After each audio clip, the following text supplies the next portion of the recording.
밤 12시 순찰차를 세운 은서는 익숙한 골목 안으로 걸어 들어갔다. 비릿한 기름 냄새와 함께 섬뜩한 화학 약품 냄새가 코를 찔렀다. 그때 낡은 전단지가 하수구 덮개에 걸려 바람에 흔들리고 있었다. 새로운 인생을 원하는가? 높은 수입 보장, 해외 취업 기회 제공. 겉보기에는 평범했지만 은서의 예리한 직감은 그 너머의 어둠을 꿰뚫고 있었다. 그것은 희망을 가장한 지옥으로의 초대장이었다. 그때였다. 골목 끝에서 희미한 신음소리가 들려왔다. 은서는 권총에 손을 얹고 조심스럽게 다가갔다. 쓰러져 있는 중년 남성은 그녀를 보자마자 공포에 질려 외쳤다. 도망쳐야 해. 그들이 온다. 그는 어둠 속으로 사라졌고 그 순간 은서의 등 뒤에서 여러 명의 발소리가 들려왔다. 3년 전 자신이 직접 체포했던 조직원 이철민이었다. 박은서 경위님, 우리랑 드라이브나 할까요? 그의 조롱 섞인 목소리가 등골을 타고 흘렀다. 은서는 필사적으로 저항했지만 수적으로는 상대가 되지 않았다. 순식간에 그녀의 손목이 밧줄로 묶이고 입은 테이프로 봉해졌다. 그녀는 검은 승합차 뒷좌석에 강제로 밀어 넣어졌다. 차 안에는 이미 두려움에 질린 젊은 여성들이 몇 명 있었다. 김경감님도 마지막으로 우리와 드라이브를 했지. 아주 긴 드라이브였어. 이철민의 말에 은서의 심장은 얼어붙었다. 멘토의 죽음이 이들과 관련이 있음을 직감했다. 차는 어둠 속을 15분쯤 달렸고 멈춰섰다.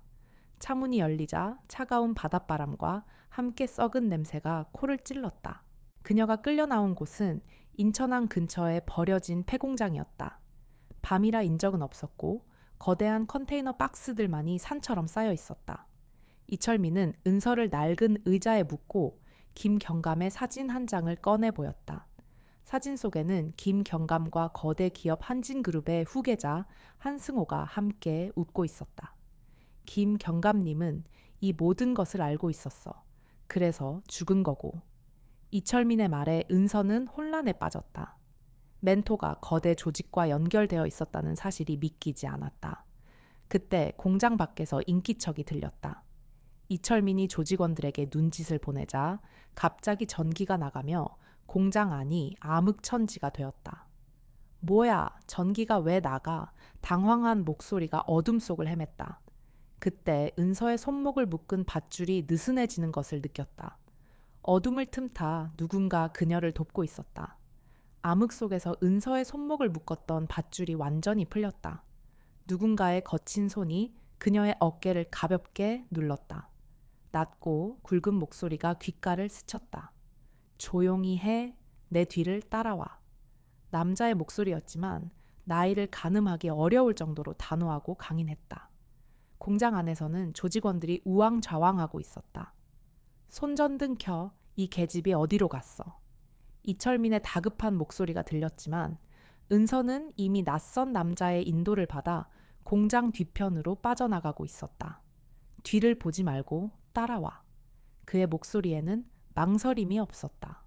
은서는 본능적으로 그를 믿고 따랐다. 두 사람은 컨테이너 사이를 누비며 달렸다. 뒤에서는 조직원들의 고함 소리와 발걸음 소리가 점점 가까워졌다. 이쪽으로. 남자는 놀라울 정도로 인천항의 지리를 잘 알고 있었다. 마치 이곳에서 수십 년을 보낸 사람처럼 주저함 없이 길을 안내했다. 10여 분을 달린 끝에 두 사람은 버려진 한옥 창고에 도착했다. 겉보기에는 완전히 폐가 같았지만 남자가 문을 열자 안에는 의외로 정리된 공간이 있었다. 여기서 잠시 숨을 고르자. 그제야 은서는 그의 모습을 제대로 볼 수 있었다. 60대 초반으로 보이는 덥수룩한 수염의 남자. 낡은 옷차림이었지만 그의 눈빛은 매서웠다. 군인 특유의 단단함이 느껴졌다. 당신 누구세요? 왜 저를 도와준 거죠? 남자는 대답 대신 낡은 가방에서 인천 지역의 상세 지도를 꺼냈다.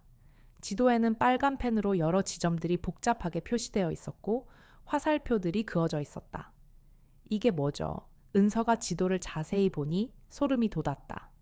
인천항을 거점으로 한 무언가의 이동 경로가 표시되어 있었는데 그 규모가 상당했다.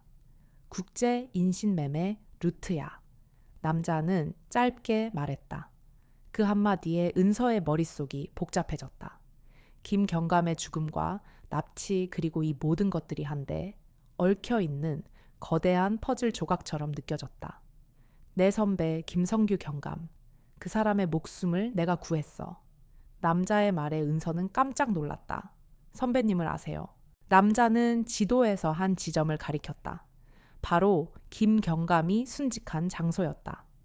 6개월 전 김경감은 이 루트를 추적하고 있었어. 하지만 경찰 내부에 배신자들이 있다는 걸 모르고 있었지. 그날 밤 김경감은 함정에 빠졌어. 내가 구하려 했지만 늦었지. 은서의 가슴이 찢어질 것 같았다. 멘토가 정말 이 사건을 추적하다가 죽었다는 사실에 분노가 치밀었다. 그런데 당신은 누구세요? 왜 이런 일에 개입하는 거죠? 남자는 잠시 침묵하더니 입을 열었다. 최강호? 과거 7정밀 특임대 사령관이었어. 707 특임대. 대한민국 최정계 특수부대였다. 그 이름은 은서도 익히 들어 알고 있었다. 특임대 출신이 왜 여기에? 은퇴 후 해외에서 군사 고문으로 일했어. 그런데 작년에 동생 같은 후배 하나가 죽었다는 소식을 들었지. 그 후배가 마지막으로 남긴 부탁이 뭔지 알아. 인천에서 벌어지는 인신매매 루트를 끊어달라는 거였어. 최강호의 목소리에 깊은 슬픔이 배어 있었다. 그는 지난 1년 동안 노숙자로 위장하며 이 사건을 추적해왔다고 했다. 오늘 밤 은서가 위험에 처한 것을 보고 개입했다는 것이었다. 최강호는 지도에서 가장 크게 표시된 지점을 가리켰다. 이곳이 그들의 봉어지야. 하지만 경찰 내부에도 그들과 연결된 놈들이 있거든. 최강호의 말에 은서는 오늘 밤 자신이 당한 공격이 단순한 보복이 아니라는 것을 깨달았다. 그녀가 김경감의 제자라는 사실을 알고 언젠가 진실을 파헤칠지도 모른다고 생각한 조직의 계획적인 범행이었다. 이제 넌 선택해야 해. 최강호가 은서를 똑바로 바라봤다. 그냥 모른 척하고 살거나 아니면 나와 함께 이 더러운 사슬을 끊거나. 은서는 잠시 망설였다. 지금까지의 안전한 일상을 포기하고 위험한 길에 뛰어들어야 하는 선택이었다. 그때 김경감의 마지막 말이 떠올랐다. 진짜 경찰이 되고 싶다면 절대 타협하지 마라. 은서는 천천히 고개를 끄덕였다.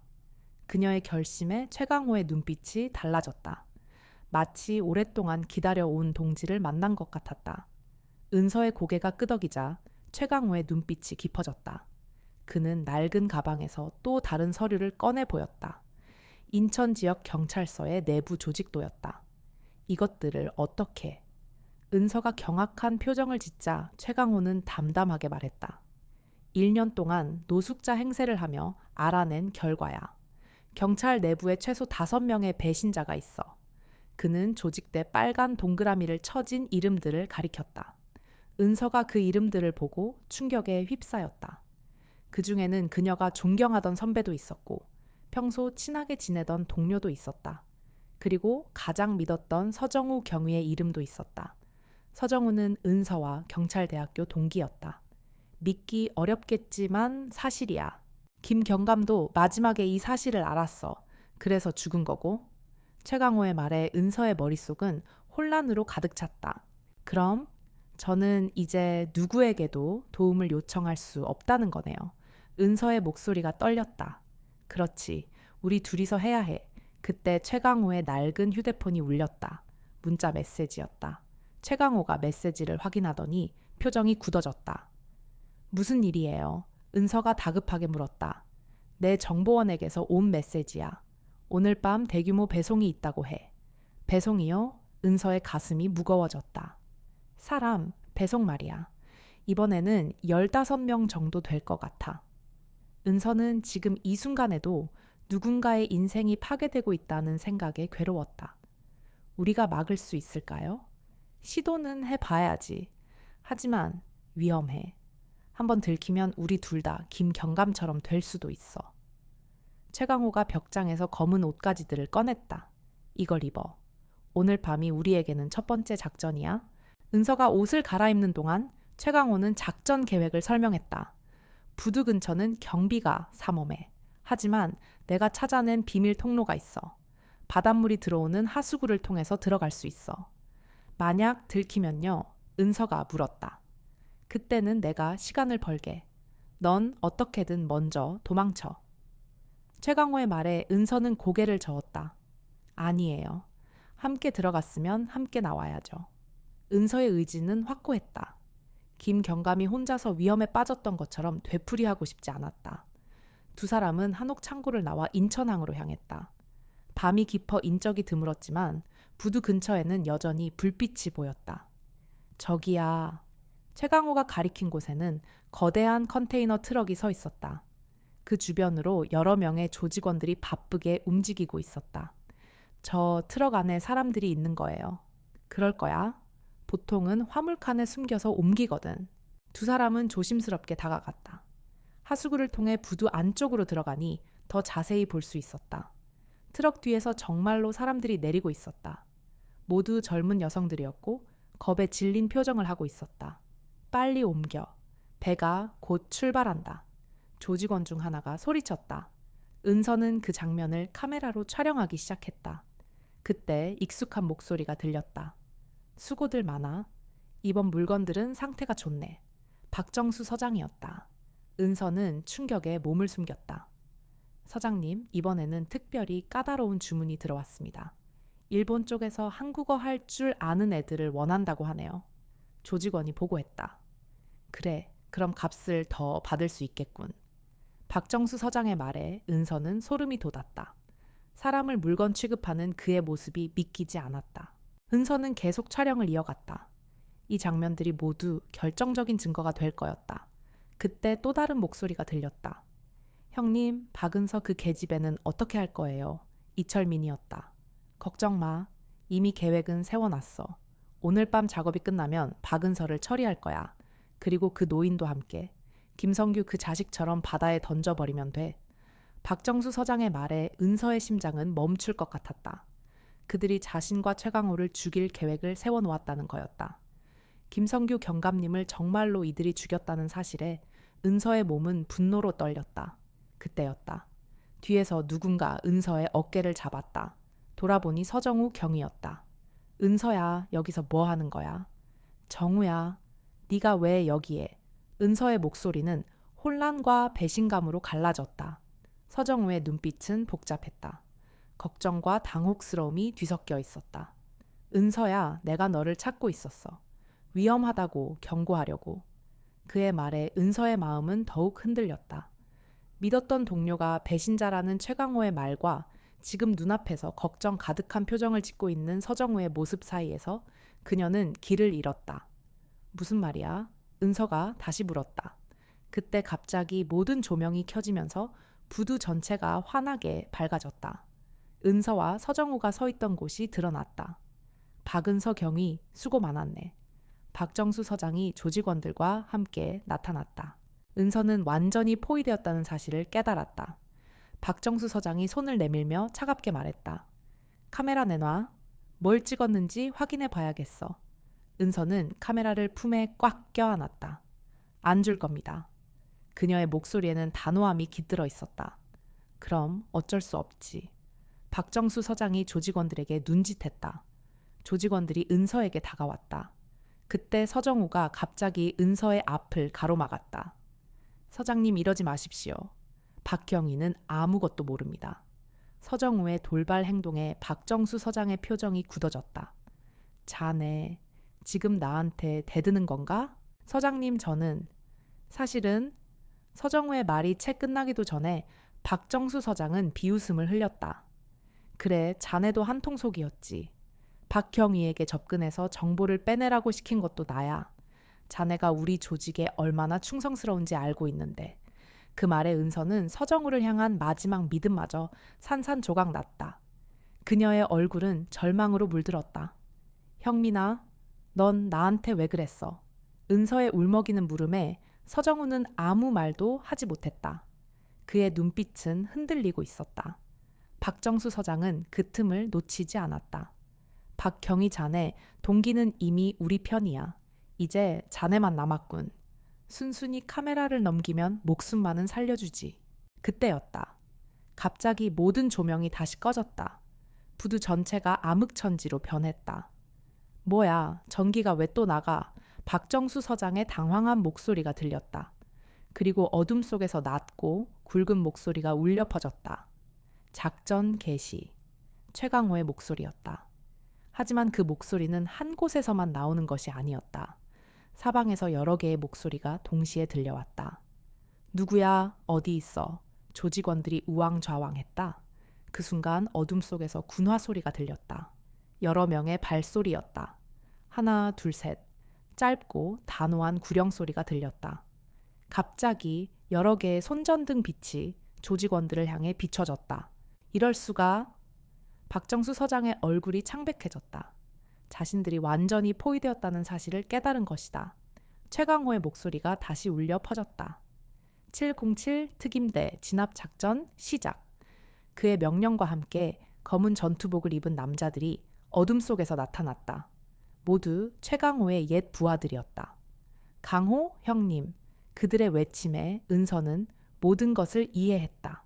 최강호가 말했던 혼자가 아니다 라는 말의 의미를, 모든 것이 최강호의 계획이었던 것이다.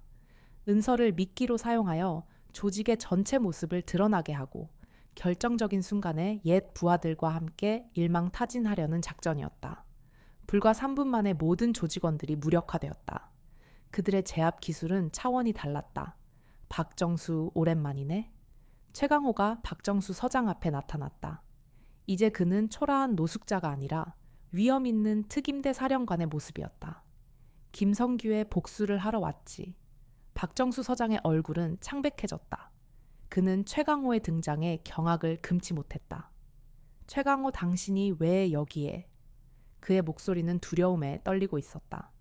김성규의 복수를 하러 왔지. 그리고 네가 저지른 모든 죄를 세상에 알리러 왔고. 최강호의 차가운 목소리에 박 서장은 마지막 발악을 했다. 김성규 그 자식이 뭔데 그깟 일 때문에 감히. 그때 은서가 카메라를 들어 올렸다. 이 모든 것이 다 녹음되었습니다. 서장님께서 직접 김경감님을 죽였다고 말씀하셨습니다. 은서의 말에 박 서장의 얼굴은 핏기 하나 없이 하얗게 변했다. 그는 모든 것을 잃었다는 것을 직감적으로 깨달았다. 최강호는 그런 박 서장을 비웃으며 서정우 경위에게 시선을 돌렸다. 서정우 경위, 당신은 왜 여기에 있었지?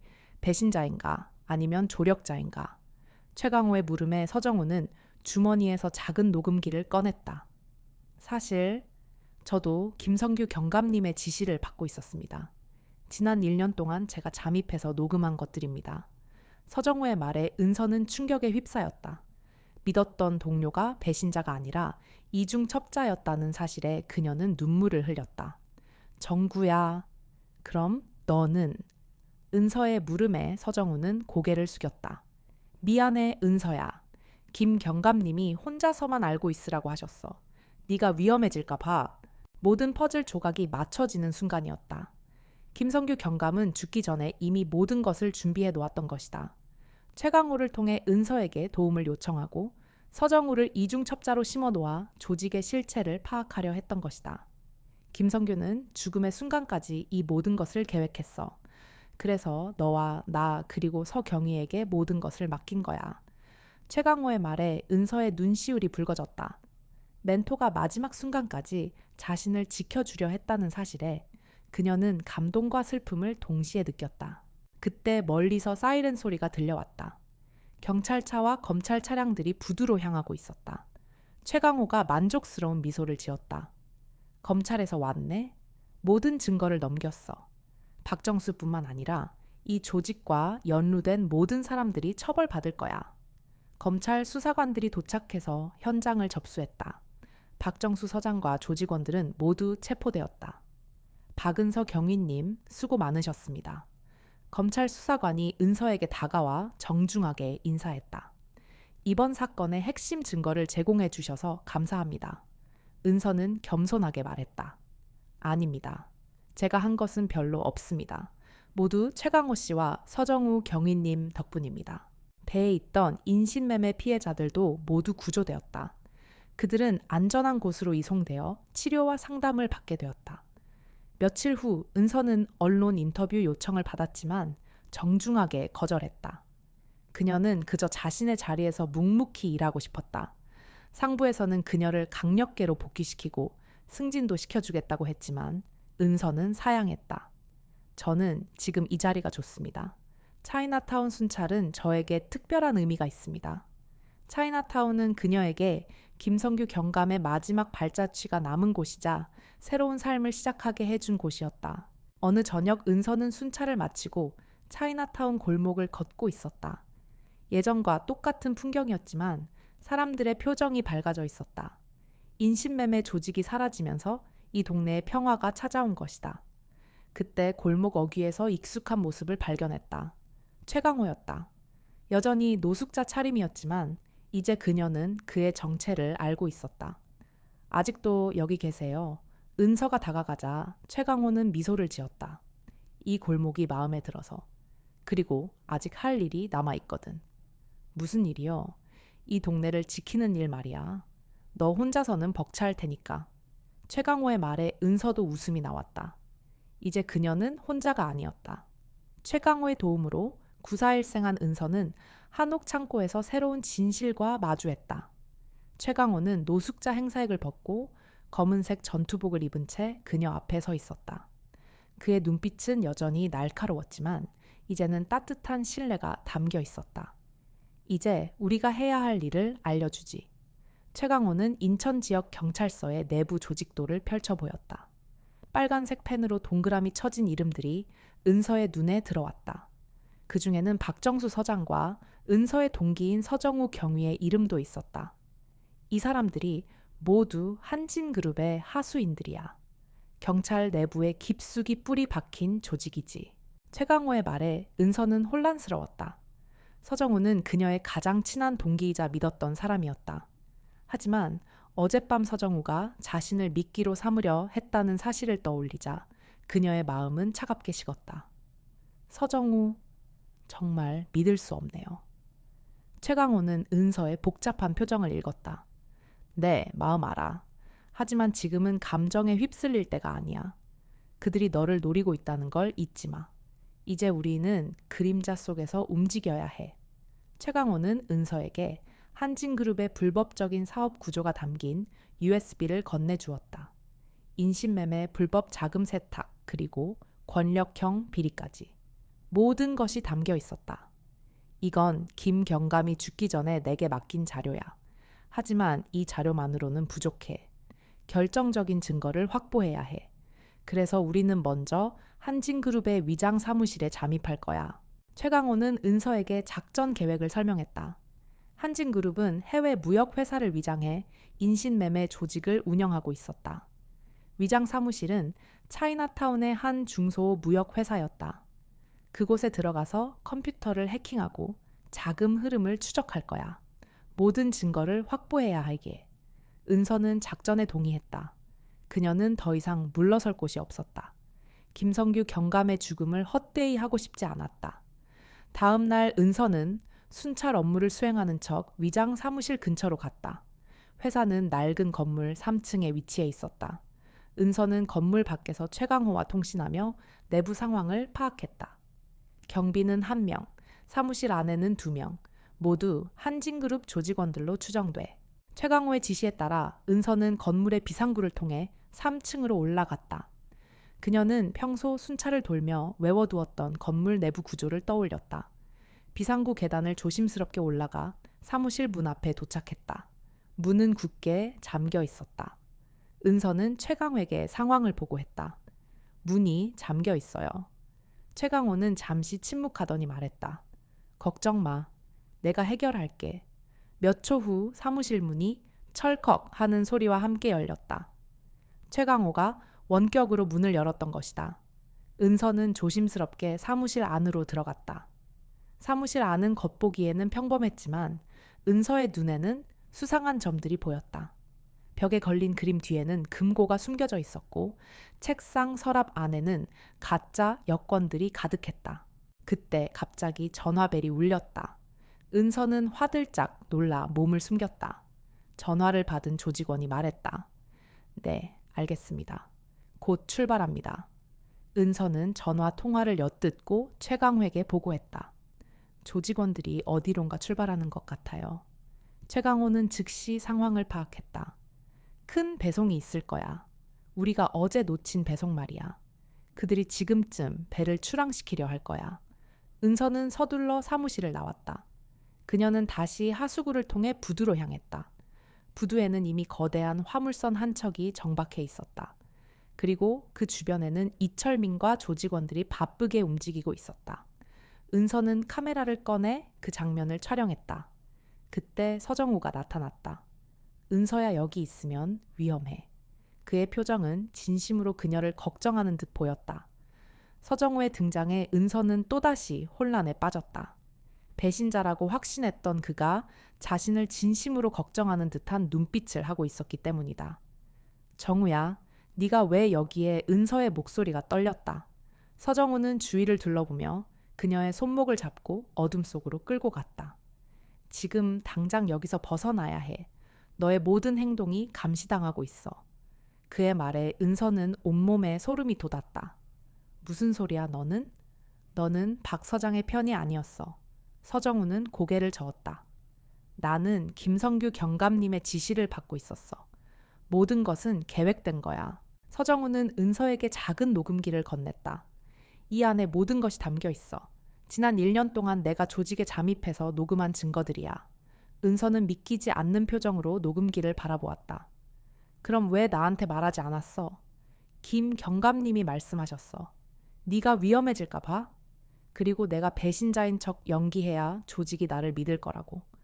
은서는 그제야 모든 것을 이해했다. 김 경감의 죽음 뒤에 숨겨진 또 다른 진실 서정우의 이중첩자 생활. 모든 것이 김 경감의 큰 그림이었다. 하지만 서정우의 표정은 여전히 어두웠다. 하지만 지금 상황이 틀어졌어. 내가 은서 너를 도와주려 했던 것을 박 서장이 눈치챘어. 이제 나는 더 이상 조직에 있을 수 없어. 그때 최강호의 목소리가 무정이를 통해 들려왔다. 은서서 경위와 함께 즉시 그곳을 벗어나 함정에 빠졌어. 최강호의 경고와 함께 부두에 있던 모든 조명이 꺼졌다. 암흑천지 속에서 조직원들의 다급한 고함 소리가 들려왔다. 누구야? 거기 누구 있어? 은서와 서정우는 어둠을 틈타 부두를 빠져나왔다. 최강호는 한옥 창고에서 두 사람을 기다리고 있었다. 최강호는 서정우를 보자마자 차가운 눈빛으로 그를 바라보았다. 배신자인 줄 알았는데 아니었군. 서정우는 최강호에게 녹음기를 건넸다. 김 경감님이 저에게 맡긴 증거들입니다. 이제 이 모든 것을 세상에 폭로해야 합니다. 최강호는 녹음기를 받아들고 고개를 끄덕였다. 그래, 이제 시작이야. 김성규의 복수 그리고 한진그룹의 파멸. 세 사람은 한옥 창고에 모여 다음 작전을 논의했다. 서정우의 녹음 파일에는 박정수 서장과 한진그룹 후계자 한승호의 대화가 담겨 있었다. 박경희, 오늘 밤 작업은 순조롭게 진행될 겁니다. 김성규, 그 자식이 남긴 자료들은 모두 처리했습니다. 박 서장의 목소리가 들려왔다. 그리고 한승호의 목소리도 이어졌다. 좋아, 박 서장. 일이 끝나면 김 경감의 딸도 처리해. 혹시 모를 위험은 미리 제거하는 게 좋지. 그들의 대화에 은서는 충격을 받았다. 김 경감에게 딸이 있었다는 사실을 처음 알았기 때문이다. 김 경감님께 딸이 있었어요. 최강호는 고개를 끄덕였다. 그래, 김 경감이 죽기 전에 가장 걱정했던 사람이 바로 그의 딸이었어. 은서는 분노에 휩싸였다. 자신을 미끼로 삼은 그들의 잔혹함에 치를 떨었다. 이제 저들이 숨을 곳은 없어. 우리가 직접 찾아가서 끝내야 해. 은서의 말에 최강호는 미소를 지었다. 그래, 이제는 너와 내가 직접 나서야 할 때야. 다음 날 세 사람은 한진그룹의 실체를 파헤치기 위해 각자의 임무를 수행하기 시작했다. 서정우는 검찰의 비밀리에 접촉하여 모든 증거를 넘기기로 했고, 최강호는 자신의 옛 동료들을 소집하기 시작했다. 그리고 은서는 한진그룹의 후계자 한승회에게 접근할 계획을 세웠다. 그녀는 이제 더 이상 당하기만 하는 여경이 아니었다. 그녀의 마음속에는 복수심이 불타오르고 있었다. 한진그룹의 후계자 한승회에게 접근하기 위해 은서는 치밀한 계획을 세웠다. 그녀는 더 이상 경찰 신분을 이용할 수 없었다. 범죄 조직이 그녀의 존재를 이미 알고 있었기 때문이다. 그녀는 자신의 신분을 위장하기로 결심했다. 아름다운 외모와 탁월한 패션 감각, 그리고 특유의 우아함을 이용해 한진그룹이 후원하는 자선 파티에 잠입하기로 했다. 최강호는 그녀의 계획에 동의하며 말했다. 한승호는 여자에 약해. 특히 너처럼 지적이고 우아한 여자라면 분명히 관심을 가질 거야. 그의 약점을 파고들어. 은서는 서정우가 넘겨준 녹음 파일과 김성규 경감이 남긴 자료들을 꼼꼼히 분석했다.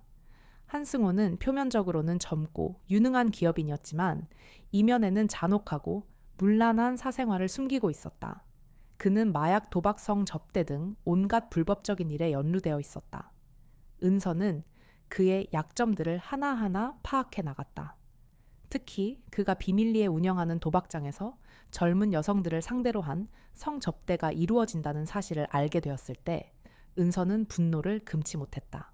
자선 파티 당일 은서는 순백의 드레스를 입고 나타났다.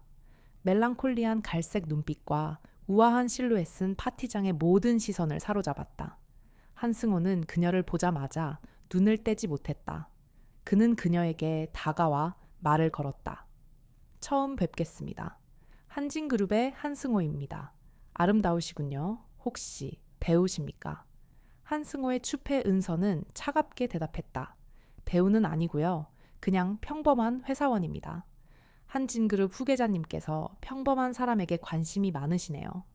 그녀의 도발적인 말에 한승호는 흥미로운 미소를 지었다. 두 사람의 대화는 이어졌다. 은서는 한승호가 좋아하는 미술과 음악에 대해 이야기하며 그의 환심을 샀다. 한승호는 그녀의 지식과 매력에 완전히 빠져들었다. 그는 은서에게 자신의 비밀 아지트로 가자고 제안했다. 아무에게도 보여주지 않은 저만의 공간이 있는데 함께 가시겠습니까? 은서의 심장이 빠르게 뛰었다. 이것은 위험한 제안이었지만 그녀의 계획대로였다. 그녀는 최강호와 미리 정해둔 신호를 보내고 한승호의 차에 올라탔다. 차 안에서 은서는 최강호와 무전으로 대화하며 상황을 공유했다. 은서 조심해. 무슨 일이 있으면 즉시 탈출해. 최강호의 목소리에는 걱정이 가득했다. 한승호의 비밀 아지트는 강남의 한 고급 펜트하우스였다. 펜트하우스 안은 온갖 사치품으로 가득했고 한쪽 벽면에는 수많은 CCTV 화면들이 설치되어 있었다. 이게 다 뭡니까? 은서가 묻자 한승호는 비릿하게 웃었다. 저만의 놀이터입니다. 제가 원하는 것을 실시간으로 볼 수 있죠. 은서는 화면들을 자세히 보았다. 화면 속에는 젊은 여성들이 도박장과 유흥업소에서 일하는 모습이 담겨 있었다. 그리고 그들의 모습 위에는 숫자들이 표시되어 있었다. 상품 번호였다. 은서의 심장이 분노로 폭발할 것 같았다. 우리 한잔할까요? 한승호가 은서에게 술잔을 건넸다. 은서는 술잔을 받아들고 최강호와 서정우에게 무전을 보냈다. 위치 파악됐습니다. 잠입 시작하세요. 은서는 한승호가 건넨 술잔을 마시지 않고 다른 핑계를 대며 자리를 피했다. 그녀는 화장실에 가서 최강호에게 상황을 보고했다. 펜트하우스 안에 감시 카메라가 너무 많습니다. 섣불리 움직이면 안 될 것 같아요. 최강호는 잠시 침묵하더니 말했다. 걱정 마. 내가 알아서 할게. 그때 갑자기 펜트하우스의 모든 전기가 나갔다. 암흑천지가 된 것이다. 한승호의 당황한 목소리가 들려왔다. 뭐야, 전기가 왜 나가? 은서는 어둠을 틈타 탈출을 시도했다. 하지만 한승호는 이미 그녀의 의도를 눈치채고 있었다. 박은서 경위님, 벌써 가시려고요. 한승호의 싸늘한 목소리에 은서는 몸이 굳었다. 칠흑 같은 어둠 속에서 그의 기척이 느껴졌다. 경위님이 여기 계실 줄은 몰랐네요. 설마 김성규 그 자식의 딸이라도 되나? 한승호의 말에 은서의 심장이 미친 듯이 뛰었다. 그가 김경감에게 딸이 있다는 사실까지 알고 있었다. 당신이 무슨 소리를 하는지 모르겠군요. 은서는 애써 침착함을 유지하려 했다. 모르는 척하지 마시죠. 내가 아는 김경감은 아주 완고한 사람이었어. 정의를 부르짖다가 죽은 개처럼 말이야. 그런데 그 딸도 아버지와 똑같이 멍청하더군. 한승호의 비아냥거리는 목소리에 은서의 주먹이 떨렸다. 그때 최강호의 목소리가 무정이를 통해 들려왔다. 은서 도망쳐. 한승호는 이미 널 미끼로 사용하고 있어. 최강호의 경고와 함께 펜트하우스의 문이 철컥 하는 소리와 함께 열렸다. 문이 열리자 그 안에는 거대한 스크린이 펼쳐져 있었고 스크린에는 은서의 모습이 실시간으로 상영되고 있었다. 와, 한진그룹 후계자님께서 박경희님을 가지고 놀고 계시네요. 밖에서 이철민의 목소리가 들려왔다. 한승호는 은서를 비웃으며 말했다. 경희님, 저들이 보입니까? 당신은 이미 함정에 빠진 겁니다. 제가 원하는 것은 당신이 아니에요. 당신을 움직이는 그 노인 최강호입니다. 은서는 자신이 미끼가 되었다는 사실에 경악했다. 모든 것이 한승호의 계획이었다. 그는 은서를 유인해 최강호를 끄집어내려 한 것이다. 이제 어떡하지? 경찰에 신고할 건가? 아니면 그 노인한테 도움을 청할 건가? 한승호는 은서의 앞에 다가와 그녀의 턱을 들어 올렸다. 그때 갑자기 펜트하우스의 모든 전기가 다시 나갔다. 암흑천지가 된 것이다. 뭐야, 또 전기가 왜 나가? 한승호의 당황한 목소리가 들려왔다. 그때 펜트하우스의 창문이 쨍그랑 소리를 내며 깨졌다. 창문을 깨고 들어온 것은 검은색 전투복을 입은 남자들이었다. 모두 최강호의 옛 동료들이었다. 그들은 일사불란하게 움직이며 한승호를 제압했다. 움직이지 마라. 한진그룹의 모든 비리는 이제 세상에 폭로될 것이다. 최강호의 목소리가 울려 퍼졌다. 하지만 한승호는 비웃으며 말했다.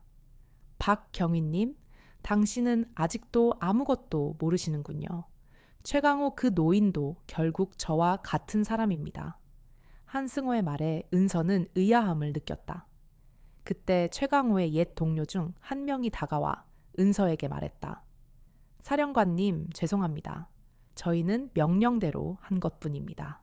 그의 말에 은서는 최강호가 그들을 조종하고 있다는 사실을 깨달았다. 최강호는 한진그룹의 비리를 폭로하려 한 것이 아니라 자신의 개인적인 복수를 위해 은서와 옛 동료들을 이용하고 있었던 것이다. 최강호는 서정우가 가지고 있던 녹음 파일을 공개했다. 녹음 파일에는 한승호와 박정수 서장의 대화가 담겨 있었다. 박 서장, 김경감의 딸을 처리해. 혹시 모를 위험은 미리 제거하는 게 좋지. 한승호의 목소리가 들려왔다. 알겠습니다, 회장님. 김경감의 딸. 그들의 대화에 은서는 충격을 받았다. 김경감의 딸이 자신이라는 사실을 깨달았기 때문이다. 아닙니다. 저는 김경감님의 친딸이 아닙니다. 은서의 외침에 최강호는 미소를 지었다. 그래, 넌 김경감의 친딸이 아니야. 하지만 김경감은 너를 자신의 딸처럼 생각했지. 그래서 너를 지키기 위해 이 모든 것을 계획한 거야. 최강호의 말에 은서는 눈물을 흘렸다. 김경감이 자신을 얼마나 소중하게 생각했는지 알게 된 것이다. 그때 서정우가 은서에게 다가와 말했다. 은서야, 미안해. 내가 너를 속였어. 하지만 이 모든 것은 김경감님의 복수를 위해서였어. 서정우의 고백에 은서는 말을 잇지 못했다. 그의 눈빛에는 죄책감과 동시에 오랜 시간 숨겨왔던 진실을 털어놓는 후련함이 교차하고 있었다. 김경감님은 한진그룹의 비리를 파헤치다가 그들의 함정에 빠졌어. 내가 이중 첩자가 된 것도 그들이 날 시험하기 위해 은서 너의 정보를 빼내라고 했을 때였지. 서정우의 말에 은서의 머릿속은 더욱 복잡해졌다. 김성규 경감은 자신을 지키기 위해 동료까지 희생시키려 했던 것이다. 하지만 김 경감님은 왜 그들의 말을 믿었죠? 제가 친딸이 아니라는 걸 어떻게 알았을까요? 은서의 물음에 서정우는 잠시 침묵했다. 그건 나도 몰라. 김 경감님이 마지막까지 비밀로 하셨거든. 하지만 한 가지 확실한 건 그들은 김 경감님을 이용해 너를 함정에 빠뜨리려 했다는 거야. 그때 최강호가 그들의 대화를 끊고 나섰다. 이제는 그만해. 한승호는 이미 잡혔고 우리는 다음 단계로 넘어가야 해. 최강호는 서정우에게서 넘겨받은 녹음 파일과 김경감이 남긴 자료들을 은서에게 건네주었다. 이게 전부야. 이제 너와 내가 직접 이 모든 것을 세상에 폭로해야 해. 은서는 자료들을 훑어보았다. 한진그룹의 불법 자금 세탁, 정치인들과의 검은 거래, 그리고 인신매매 조직의 전모가 담겨 있었다. 그리고 가장 충격적인 것은 한진그룹의 최종 보스가 한승호가 아니라 그의 아버지인 한정훈 회장이라는 사실이었다. 한승호는 그저 꼭두각시에 불과했어. 모든 것을 조종한 것은 한 회장이야. 최강호의 말에 은서의 심장은 분노로 불타올랐다. 그녀는 이제 한승호가 아닌 그의 뒤에 숨어 있는 거대한 그림자 한정훈 회장을 향해 복수의 칼날을 겨누었다. 우리가 어떻게 그를 잡을 수 있을까요? 한 회장은 엄청난 권력을 가지고 있을 텐데요. 은서의 물음에 최강호는 미소를 지었다. 걱정 마. 내가 알아낸 정보가 있어. 한 회장은 해외로 밀항하려 하고 있어. 오늘 밤 인천항에서. 최강호는 한정훈 회장이 밀항에 사용할 배의 위치와 시간, 그리고 그의 경호원들에 대한 정보를 은서에게 알려주었다. 그곳에는 경비가 삼엄할 거야. 우리는 직접 그를 제압하고 증거를 확보해야 해. 은서의 눈빛이 흔들렸다. 한 회장은 단순한 범죄자가 아니었다. 그는 거대한 권력의 정점에 서 있는 인물이었다. 하지만 은서는 물러서지 않았다. 그녀는 김경감의 죽음과 한진그룹의 만행을 세상에 폭로하고 싶었다. 제가 어떻게 해야 할까요? 은서의 질문에 최강호는 그녀의 눈을 똑바로 바라보았다.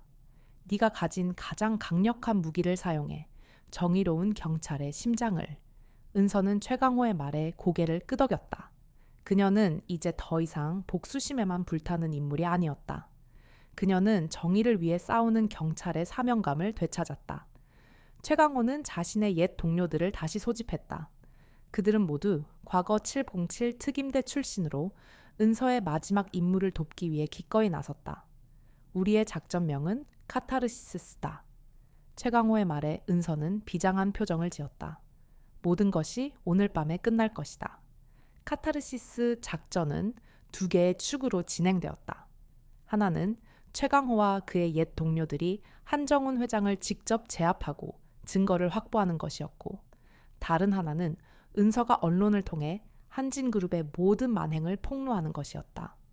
우리가 회장을 제압하는 동안 너는 미리 준비된 장소에서 언론의 모든 것을 공개해야 해. 그래야 그들이 숨을 곳이 없어. 최강호의 말에 은서는 비장한 표정을 지었다. 그녀는 이제 더 이상 망설이지 않았다. 그녀의 마음속에는 오직 정의를 실현하겠다는 사명감만이 가득했다. 밤 11시 은서는 최강호와 함께 인천항으로 향했다. 평소보다 더 조용한 부두에는 거대한 화물선 한 척이 정박해 있었다. 바로 한 회장이 밀항에 사용할 배였다. 저기야. 경호원들은 최소 10명 이상. 모두 특수훈련을 받은 용병들이야. 조심해야 해. 최강호의 경고에 은서는 고개를 끄덕였다. 두 사람은 미리 찾아놓은 비밀 통로를 통해 부두 안쪽으로 잠입했다. 하수구를 통해 부두 안으로 들어가니 화물선 주변으로 경호원들이 삼엄하게 경비를 서고 있었다. 내가 먼저 움직일게. 넌 이쪽으로. 최강호가 가리킨 곳은 화물선 뒤편에 있는 작은 창고였다. 은서는 최강호의 지시에 따라 창고로 향했다. 그때 최강호는 경호원들에게 발각되었다. 누구야? 경호원들이 최강호를 향해 총을 겨누었다. 최강호는 재빨리 몸을 숨겼다. 들켰어.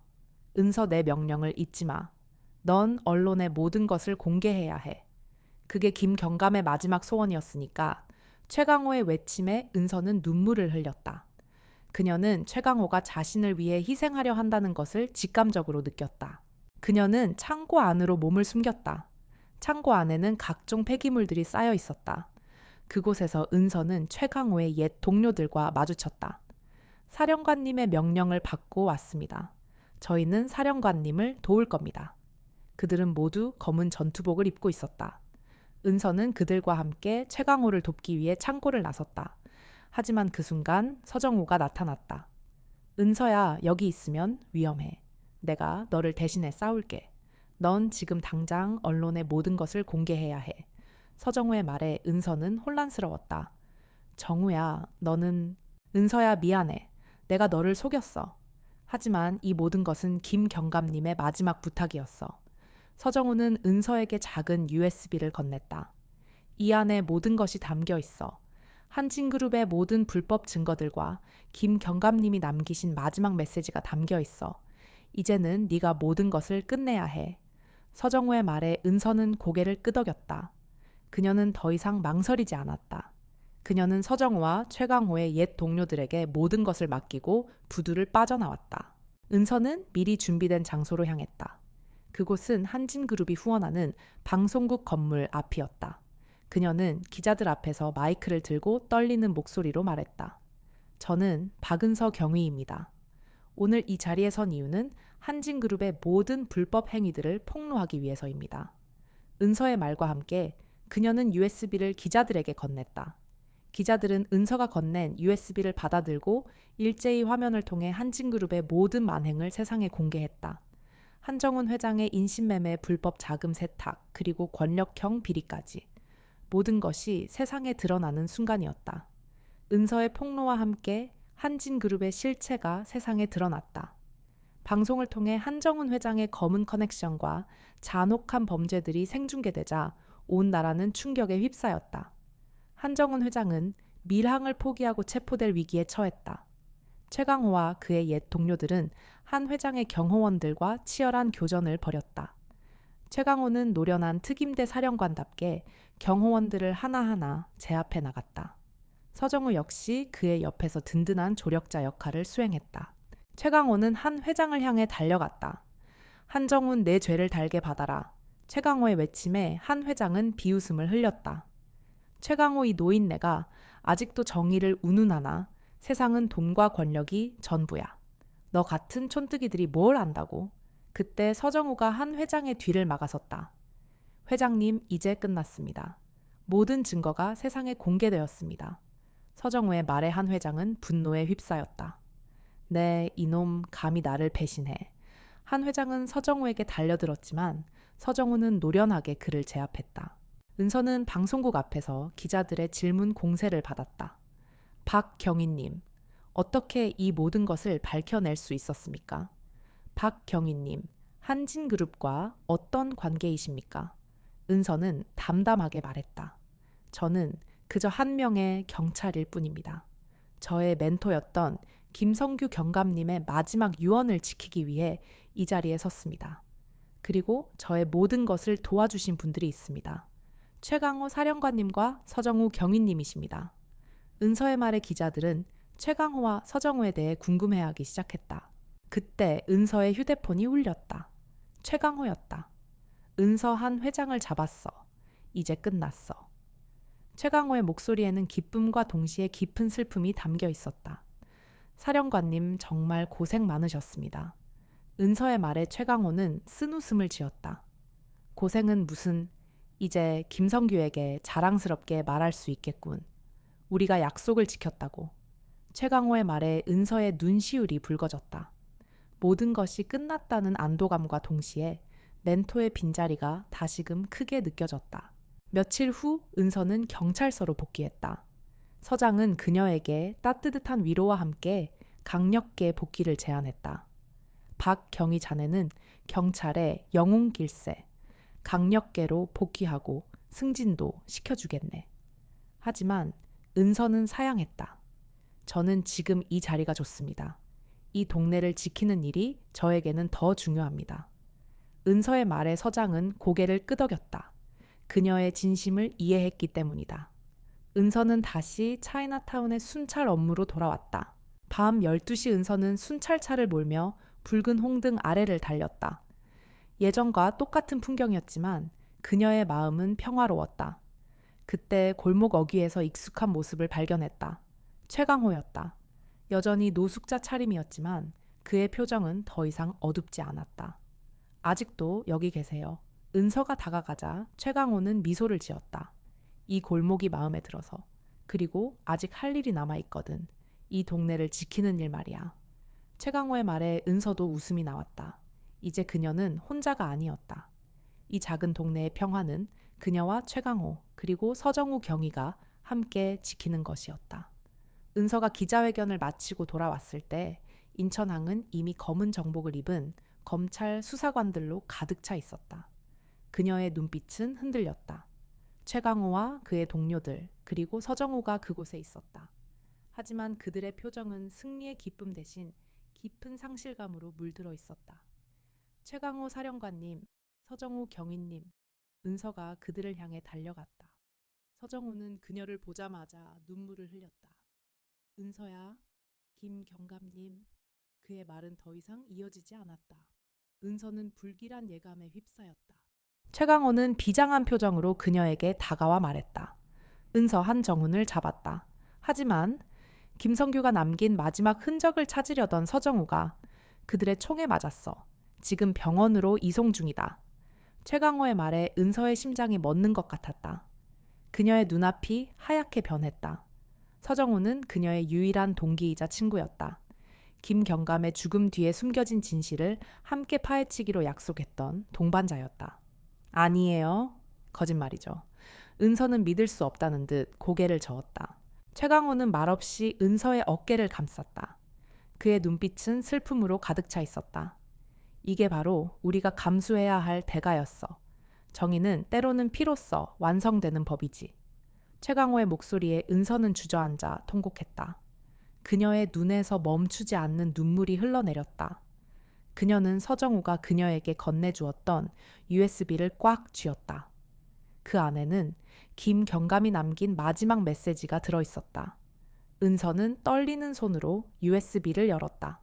화면에는 김경감의 모습이 나타났다. 은서야, 이 메시지를 네가 보고 있다면 모든 것이 끝났다는 뜻이겠지. 김경감은 미소를 지었지만 그의 눈빛은 슬픔으로 가득했다. 나는 너를 지키기 위해 이 모든 것을 계획했어. 너는 나의 친딸은 아니지만 내게는 그 어떤 친딸보다 소중한 존재였다. 미안하다. 마지막까지 너를 힘들게 해서. 김경감의 목소리가 귓가를 맴돌았다. 은서는 하염없이 눈물을 흘렸다. 그녀는 김경감의 마지막 사랑을 깨달았다. 며칠 후 서정우의 빈소에 은서는 하염없이 앉아 있었다. 서정우의 영정사진 속 그의 미소는 너무나도 밝아 보였다. 은서는 그의 앞에 국화꽃 한 송이를 놓으며 굳게 다짐했다. 정우야, 김경감님과 함께 하늘에서 편히 쉬세요. 제가 여러분의 희생이 헛되지 않도록 하겠습니다. 그때 최강호가 그녀의 옆에 조용히 다가와 앉았다.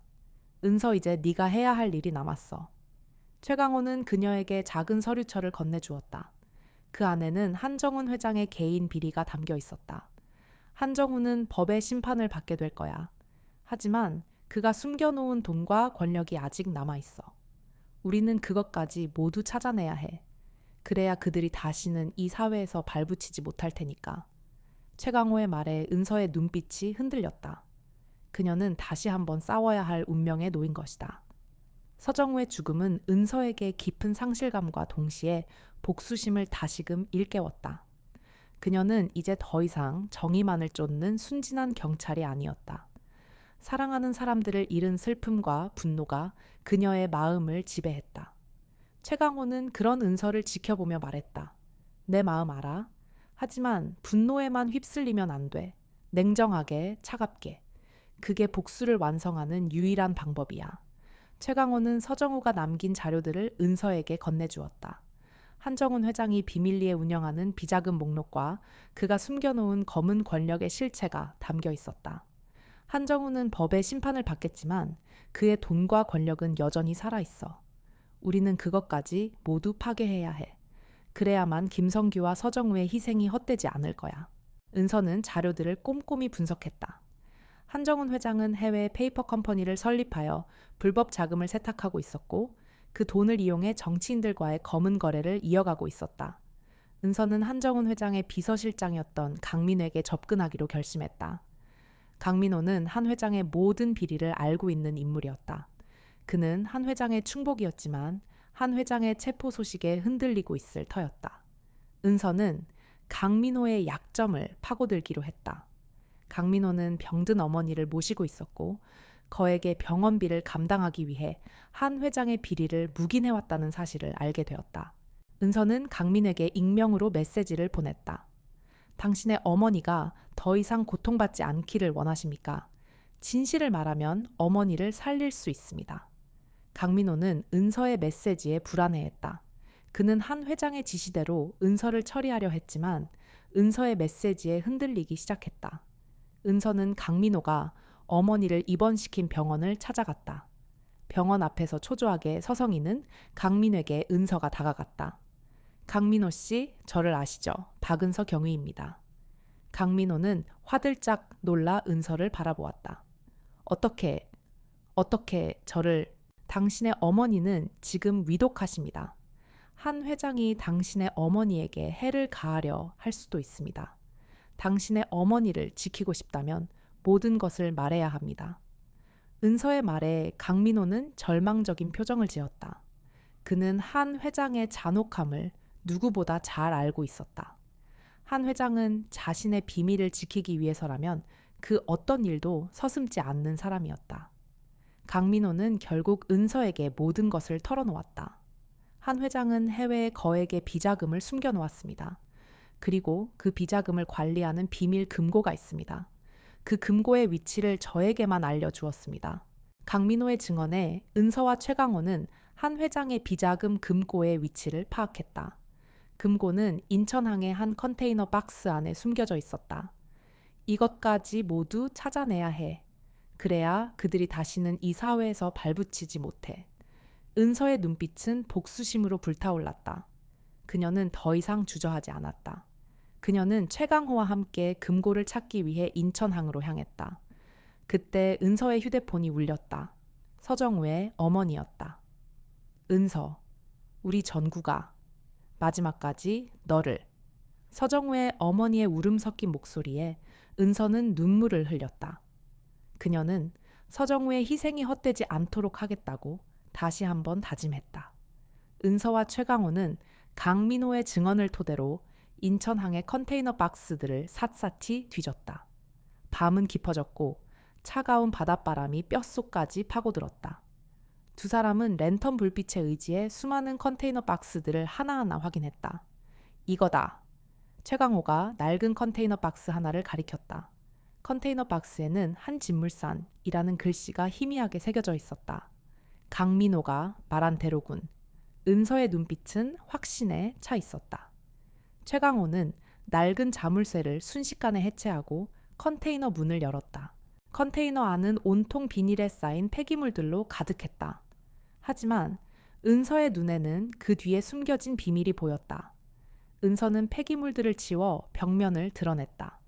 벽면은 이중으로 되어 있었고 그 안에는 거대한 철제 금고가 숨겨져 있었다. 이거 어떻게 열죠? 은서가 묻자 최강호는 미소를 지었다. 걱정 마. 내가 전문가니까. 최강호는 낡은 공구들을 꺼내 능숙하게 금고를 열기 시작했다. 얼마 지나지 않아 철컥 하는 소리와 함께 금고 문이 열렸다. 금고 안에는 수많은 서류철과 현금 다발, 그리고 USB들이 들어있었다. 이게 전부야. 한정훈이 숨겨놓은 모든 비자금과 비리 증거들이. 은서의 손이 떨렸다. 그녀는 서류들을 꺼내 꼼꼼히 확인했다. 한정훈 회장이 정치인들에게 뇌물을 제공한 증거 해외에 거액의 불법 자금을 세탁한 증거, 그리고 인신매매 조직을 운영한 증거들이 고스란히 담겨 있었다. 이제 모든 것이 끝났네요. 은서의 목소리에는 안도감과 동시에 깊은 슬픔이 담겨 있었다. 김경감과 서정우의 희생이 헛되지 않았다는 사실에 그녀는 눈물을 흘렸다. 그때 멀리서 발소리가 들려왔다. 여러 명의 발소리였다. 누구야? 최강호가 랜턴 불빛으로 주위를 비추었다. 어둠 속에서 나타난 것은 박정수 전 서장과 그의 충복들이었다. 최강호, 박은서, 너희가 여기 있을 줄 알았다.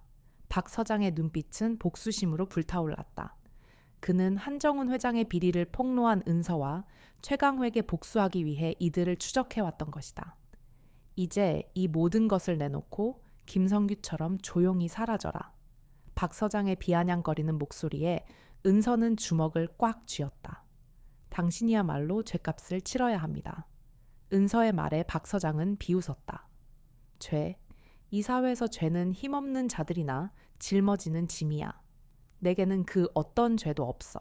박 서장의 말에 최강호는 분노에 휩싸였다.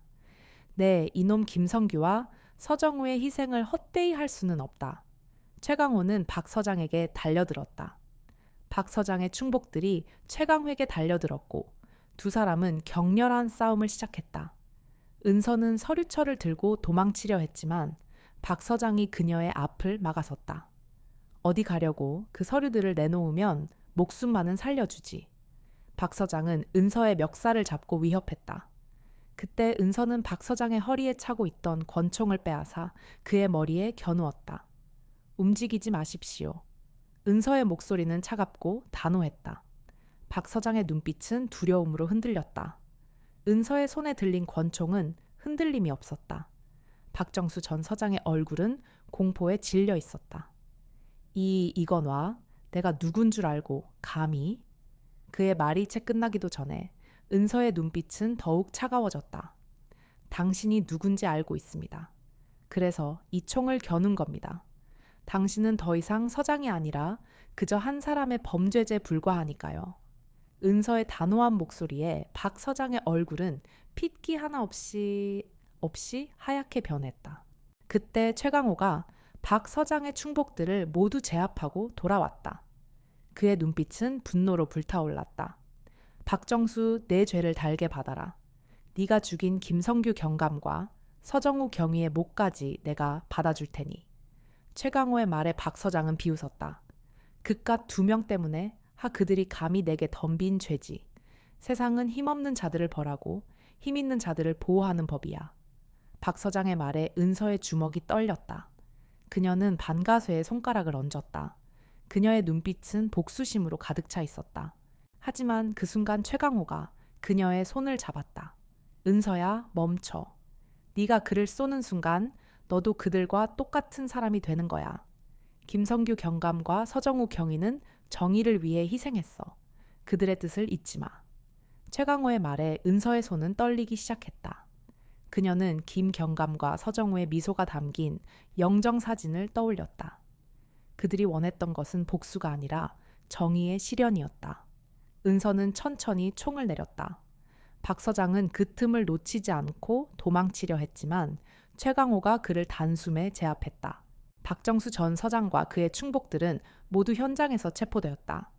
은서와 최강호는 컨테이너 박스 안에 숨겨진 모든 증거들을 검찰에 넘겼다. 한정훈 회장과 박 서장을 비롯한 모든 범죄자들이 법의 심판을 받게 될 것이다.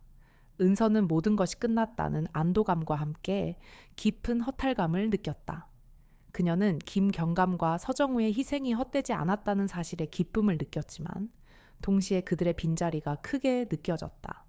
그녀는 이제 혼자였다. 다음 날 아침 은서는 서정우의 빈소를 다시 찾았다. 그녀는 그의 영정사진 앞에 국화꽃 한 송이를 놓으며 말했다. 정구야, 김경감님과 함께 하늘에서 편히 쉬어. 너의 희생이 헛되지 않도록 내가 계속해서 이 사회의 정의를 지켜나갈게. 그때 최강호가 그녀의 옆에 조용히 다가와 앉았다. 은서야, 이제 네가 해야 할 일이 남았어. 최강호는 그녀에게 새로운 신분증을 건넸다. 이것은 내가 707 특임대 사령관이었을 때 사용했던 신분증이야. 이제 이 신분증을 네가 사용해. 너는 오늘부터 707 특임대 출신의 새로운 요원이 되는 거야. 최강호의 말에 은서는 깜짝 놀랐다. 그녀는 707 특임대 출신이 아니었다. 제가 어떻게 707 특임대? 은서의 물음에 최강호는 미소를 지었다. 걱정 마. 내가 너를 훈련시킬 거야. 너는 이미 뛰어난 자질을 가지고 있어. 이제부터 너는 정의를 위해 싸우는 새로운 영웅이 되는 거야. 최강호의 말에 은서의 눈빛이 흔들렸다. 그녀는 복수심을 잊고 새로운 삶을 시작할 수 있을까? 김경감과 서정우의 희생을 헛되이 하지 않고 그들의 뜻을 이어받아 새로운 영웅으로 거듭날 수 있을까? 은서는 최강호가 건넨 신분증을 꽉 쥐었다. 그녀의 새로운 삶이 이제 막 시작되려 하고 있었다. 은서의 새로운 삶은 최강호의 혹독한 훈련과 함께 시작되었다. 그녀는 경찰학교에서 배운 모든 것을 버리고 707 특임대 요원으로서의 새로운 기술들을 익혀나갔다. 최강호는 그녀를 극한의 상황으로 몰아붙였다. 경찰의 정의는 법의 테두리 안에서만 존재하지만 707의 정의는 그 어떤 테두리도 없어. 오직 임무 완수만이 존재할 뿐이다. 최강호의 말에 은서는 고개를 끄덕였다. 그녀는 이제 더 이상 법의 보호를 받을 수 없는 존재가 되었기 때문이었다. 훈련은 계속되었다. 사격, 격투, 잠입, 해킹. 은서는 뛰어난 자질을 가지고 있었다. 그녀의 날카로운 직감과 뛰어난 판단력은 최강호의 기대를 뛰어넘었다. 너는 김성규가 남긴 최고의 유산이야. 최강호의 칭찬에 은서는 묵묵히 훈련에 임했다. 그녀의 마음속에는 김경감과 서정우의 희생이 헛되지 않도록 하겠다는 굳은 다짐만이 가득했다. 그러던 어느 날 최강호는 은서에게 새로운 임무를 주었다. 한정훈 회장이 숨겨놓은 비자금의 마지막 흔적을 찾아야 해. 그가 유일하게 믿었던 사람 그의 딸인 한지민에게 접근해. 한지민은 한정훈 회장의 모든 비리를 알고 있는 유일한 인물이었다. 하지만 그녀는 한진그룹의 모든 것을 버리고 해외로 떠나 숨어 살고 있었다. 한지민은 자신의 아버지에게 복수하기 위해 모든 것을 포기했어. 하지만 그녀는 복수할 힘이 없었지. 이제 네가 그녀를 도와줘야 해. 그녀에게서 한 회장의 비자금의 마지막 흔적을 찾아내. 은서는 한지민을 찾아 해외로 떠났다. 한지민은 낡은 아파트에서 은둔하며 살고 있었다. 그녀는 은서를 보자마자 경계심을 드러냈다. 당신 누구세요, 혹시? 아버지의 사주를 받고 온 겁니까? 한지민의 날카로운 물음에 은서는 담담하게 말했다. 저는 당신의 아버지에게 복수하려는 사람입니다. 저의 멘토를 죽인 사람이 바로 당신의 아버지입니다. 은서의 말에 한지민의 눈빛이 흔들렸다. 두 사람은 밤새도록 이야기를 나누었다. 한지민은 은서에게 한정훈 회장이 숨겨놓은 비자금의 마지막 흔적에 대해 털어놓았다. 아버지는 제가 유일하게 믿는 사람에게만 모든 것을 알려주셨어요. 하지만 저는 그에게서 아무것도 받지 않았습니다. 대신 그가 저에게 남긴 유일한 것은 한지민의 말에 은서는 혼란스러웠다. 그때 한지민은 낡은 액자를 하나 꺼냈다. 액자 속에는 한지민의 어린 시절 모습이 담겨 있었다. 그리고 그 뒤에는 작은 종이 한 장이 붙어 있었다. 이게 뭐죠? 은서가 묻자 한지민은 떨리는 목소리로 말했다. 아버지가 저에게 남긴 유일한 유언이에요. 사랑하는 딸아, 이 사회에서 정의는 돈과 권력으로 움직이는 것이다. 너는 이 모든 것을 끝낼 수 있는 유일한 사람이다. 그리고 이 암호들, 한지민이 보여준 종이에는 알 수 없는 숫자와 암호들이 적혀 있었다. 은서는 최강호에게 연락했다.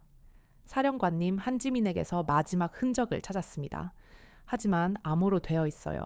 해독해야 합니다. 최강호는 은서의 말에 미소를 지었다. 걱정 마. 그 암호는 김성규가 만든 거야. 내가 해독할 수 있어. 최강호의 말에 은서의 심장이 빠르게 뛰었다. 김경감이 죽기 전에 남긴 마지막 메시지였다. 은서와 최강호는 그 암호를 해독하기 위해 모든 것을 쏟아부었다. 암호가 해독되는 순간 한진그룹의 마지막 비자금이 세상에 드러날 것이다. 최강호가 해독한 암호는 단순한 숫자의 나열이 아니었다. 그것은 김성규 경감이 생전에 가장 좋아했던 시의 구절들과 가족 사진 속 날짜들이 조합된 것이었다. 은서는 김경감의 숨겨진 사랑과 메시지에 다시 한번 눈물을 흘렸다. 이 모든 것을 네가 해결할 수 있는 유일한 사람이다. 김경감이 남긴 마지막 유언은 은서에게 깊은 울림을 주었다. 암호를 해독한 결과 한진그룹의 마지막 비자금은 한정훈 회장이 유년 시절을 보냈던 한옥창고에 숨겨져 있었다는 사실이 드러났다.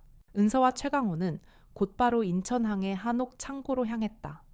그곳은 은서가 최강호를 처음 만났던 곳이기도 했다. 한옥창고 안은 여전히 낡고 허름했지만 은서의 눈에는 그곳에 숨겨진 비밀이 보였다. 최강호는 낡은 마룻바닥을 뜯어냈고 그 안에는 작은 금고 하나가 숨겨져 있었다. 금고 안에는 수많은 외화와 함께 한 장의 편지가 들어있었다. 편지는 김성규 경감이 한정훈 회장에게 보내는 마지막 편지였다. 한정훈, 네가 저지른 모든 죄는 언젠가 세상에 드러날 것이다. 나는 너의 죄를 덮지 않을 것이고 나의 딸을 위해 싸울 것이다. 편지 속 김경감의 결연한 의지에 은서의 마음은 뭉클해졌다. 모든 것이 끝났다. 한진그룹은 몰락했고 한정훈 회장과 박정수 전 서장을 비롯한 모든 범죄자들은 법의 심판을 받게 되었다. 은서와 최강호는 김경감과 서정우의 복수를 완성했다. 며칠 후 은서는 자신의 자리로 돌아왔다. 그녀는 이제 더 이상 좌천된 경찰이 아니었다. 그녀는 정의를 위해 싸우는 진정한 영웅이 되었다. 상부에서는 그녀에게 강력계 복귀와 함께 승진을 제안했지만 은서는 사양했다. 그녀는 차이나타운의 순찰 업무에 만족했다. 그녀에게는 이 작은 동네의 평화를 지키는 것이 더 중요했기 때문이다. 어느 저녁 은서는 순찰을 마치고 낡은 한옥 창고를 찾았다. 그곳에는 최강호가 있었다. 그는 여전히 노숙자 차림이었지만 그의 눈빛은 평화로워 보였다. 아직도 여기 계세요. 은서의 물음에 최강호는 미소를 지었다. 이곳이 마음에 들어서, 그리고 너와 함께 이 동네를 지키는 것이 나의 마지막 임무거든. 최강호의 말에 은서도 웃음이 나왔다. 이제 그녀는 혼자가 아니었다. 그녀에게는 최강호라는 든든한 동료가 있었다. 밤이 깊어지자 차이나타운의 붉은 등불이 하나 둘씩 켜졌다. 그 불빛은 더 이상 어둠을 감추는 빛이 아니었다. 대신 희망과 평화를 비추는 따뜻한 빛이 되었다. 은서는 순찰차에 올라타 조용히 골목을 지나갔다. 그녀는 김경감과 서정우의 희생을 잊지 않을 것이다. 그리고 그들의 희생이 헛되지 않도록 그녀는 계속해서 이 사회의 정의를 지켜나갈 것이다. 차이나타운의 밤은 이제 정말로 평화로웠다. 그리고 그 평화를 지키는 두 사람이 있었다. 한 명은 제복을 입은 젊은 경찰관이었고 다른 한 명은 노숙자로 위장한 전직 특임대 사령관이었다. 둘 다 같은 마음이었다. 이 작은 동네의 평화가 얼마나 소중한지 알고 있었기 때문이다. 댓글로 여러분의 소중한 의견과 감동을 나눠주세요. 좋아요와 구독은 저희 채널에 큰 힘이 됩니다. 더 많은 분들이 이 이야기를 접할 수 있도록 주변에 공유해 주시면 감사하겠습니다. 여러분의 관심과 응원 덕분에 저희는 더 좋은 이야기로 찾아뵐 수 있습니다.